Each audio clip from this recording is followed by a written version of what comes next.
Hello, Live Sound Production. This here is a quick tutorial on getting started with the Wave C6.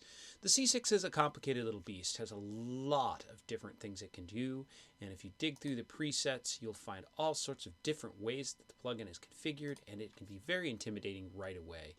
And because of that, I've always struggled with it myself. It's not my favorite multi-band compressor, but it is pretty much industry standard, or at least it's very popular in the live world to kind of control crazy vocals.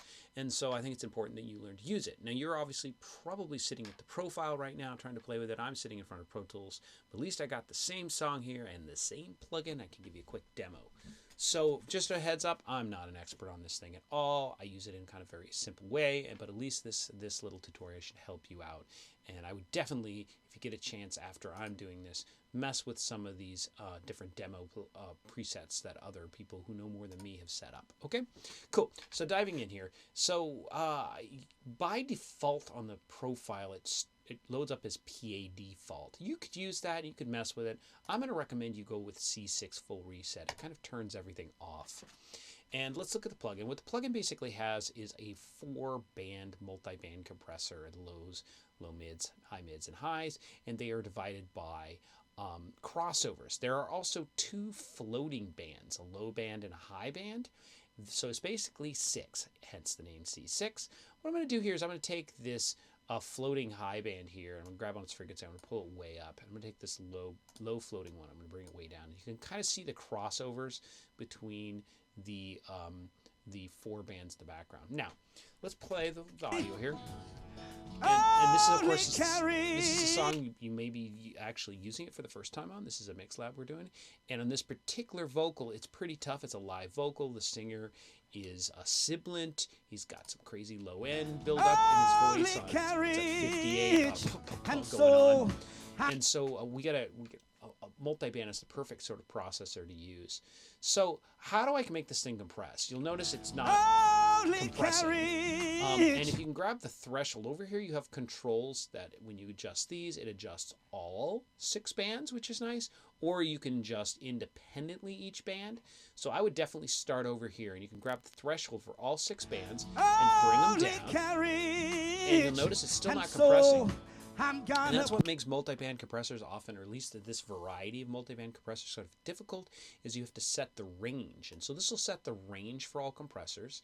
And I'm going to set them to -6. This is basically saying, yo, compressor, none of you go down by more than -6. Now you'll notice these 2 in the end here are going down by as much as -12. These are the 2 floating bands. I'm going to disable them. I'm going to hit the bypass button and take them out of the picture here. Now you're saying that these 4 bands will not compress more than -6. Now if -6 is too much for you, you could soften this up. Excuse me, that was the wrong thing to click. You could change the range to -3. You could even change the range to a positive value to make expansion. Oh, that's pretty wild. Let's not do that now. Let's go back to -6. Now the next step is let's set the threshold for all of them. So I'll do that. And the threshold is set. We've already done that, but if this is too much compression for you, maybe you want to soften this up a little bit. So I'm going to raise the threshold a little bit. And now it seems like a lot of the time it's only compressing by -3, and some of the time it's compressing by a little bit more. Excuse me, I moved away there. Just kind of turn down the level of the track a little bit.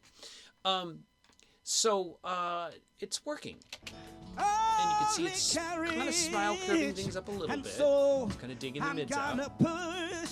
And if you can, to your ears, you may want to adjust the release or the attack for all bands, or you could dive in and do individual bands.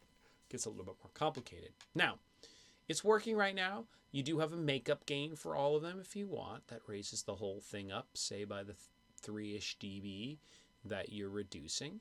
That'll help bypass seem a little bit more neutral. A little bit more friendly there on the bypass if you got your makeup gain in play. Now, we set out to try to deal with de-essing on this vocal. So let's use this upper floating band and work and try to make an extra kind of special de-esser to take out the high sibilant frequencies. So I'm going to unbypass it, and it looks like it's got a little extra makeup gain here. Is that correct? Is that what's going on here? I'm going to bring it down to the S frequencies. I'm going to solo it for the S.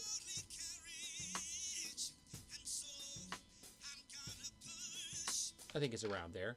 And it's kind of spiking a little bit here. I think the range, the makeup gain, is that what's going on here? Let's bring the makeup gain down a little, kind of soften it into the rest of them. And actually, I'll take it out of solo now. And we can kind of see that it's created a little spike there. There we go. And I'm going to try to try to set the threshold in such a way it catches the S's. And I'm going to make it more severe in its range than the gentle compression we just did. I'm going to make it really give it the ability to dig out when the S's happen. There you can really see what it's doing there. So now we'll take it out of solo. We'll do the whole thing. You can see we've got this independent S digger there. Now you can hear the po. There's a lot of plosives on this particular microphone as well. We could do the same thing down in the lows. Maybe we can get the plosives out here, solo the low band, and I'm going to bring it up.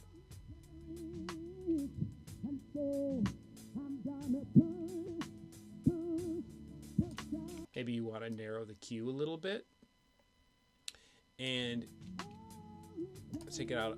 And it's kind of a spiky makeup gain there, so I'm going to undo that. And I'm going to make the range more severe. And I changed my mind about the Q. That was kind of tight, but there we go. You can see what it's doing there. Now let's take it out of solo and see what we've created overall. Only carriage, and so I'm gonna push. So it's pretty effective at this point. We've got de-essing and plosive control and kind of a gentle compression.